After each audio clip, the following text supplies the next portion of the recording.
passant par le lieu dit col Hanamuchi, jusqu'au double mont Nijo, les dents serrées, je réfléchissais. Sons d'anciens tumulus, quelques tertres ou collines, le train électrique atteignait la frontière entre Osaka et Nara. C'est une tombe, pensais-je. Puis, ancien, égyptien, un couple âgé que j'avais vu dans un film apparut et me parla. Ce qui avait lieu dans le film aujourd'hui, maintenant, là, s'était levé. Le vieux couple me parla. Notre enfant, notre fils unique, est un fils prodigue. Alors, voyez-vous, en gage de jeu, il a fini par vendre la tombe où nous devions aller après la mort. Reprenant conscience, d'enserrer, j'étais dans le wagon. J'ai repris conscience parce que le train commençait à descendre la montagne et à prendre de la vitesse. Jusqu'à la gare de Nijosan, pas plus de 10 ou 15 secondes, et moi, remarquant qu'une autre frontière entrait par la fenêtre, à toute vitesse, j'ai laissé courir mon stylo bille. Je laissais courir mon stylo bille. En sortant de la gare, à un seul employé, quand on tourne à droite, le mont Nijo est en face.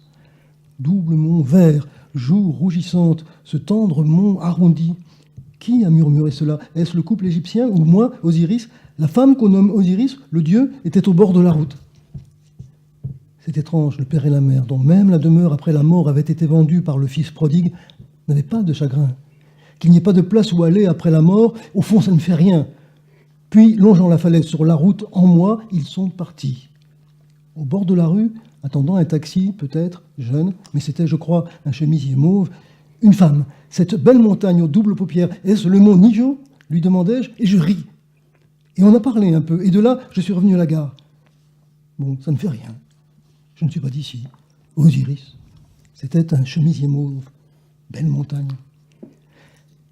Descendant l'étroite rue en pente, j'ai marché jusqu'à la gare. Il reste environ 30 minutes avant le prochain train.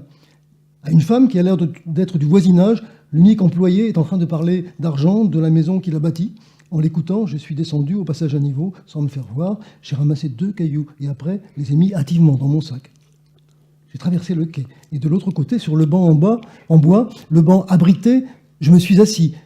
J'ai commencé à écrire et la belle montagne verte et douce me regardait.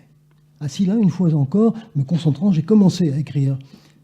Reprenant conscience, parce que le train qui avait commencé à descendre la montagne et à prendre de la vitesse entrait, affolé, j'ai attrapé mes affaires. J'ai essayé de grimper dans le wagon, mais le banc en bois ne lâchait pas prise. Le crochet de mon porte-veste s'était pris dans un interstice du banc en bois et il restait accroché. Revenu, la conscience et le bois, brisé, étaient dressés. De vive force, je me suis précipité dans le wagon et de l'autre côté de la vitre, le bois du banc en bois était dressé. Le bois restait dressé. Pris d'un sentiment de colère, et c'est pourquoi le paysage de la gare à l'unique employé a laissé une lumière, paysage, comme une région d'illusion sous l'eau. D'enserrer. Celui qui écrivait, c'était moi. Le bois brisé s'était relevé. De nouveau, égyptien, ancien, la voix du vieux couple se faisait entendre. Ça ne fait rien, notre fils prodigue. C'était un chemisier mauve, belle montagne. Suis-je narrateur? Assis sur le siège, sur le banc en bois de la gare Nijosan, assis, moi, le bois brisé, était brisé, relevé. Un serpent évoluait autour, avec, dans le ventre, les 2 cailloux avalés. Calmement, un serpent évoluait.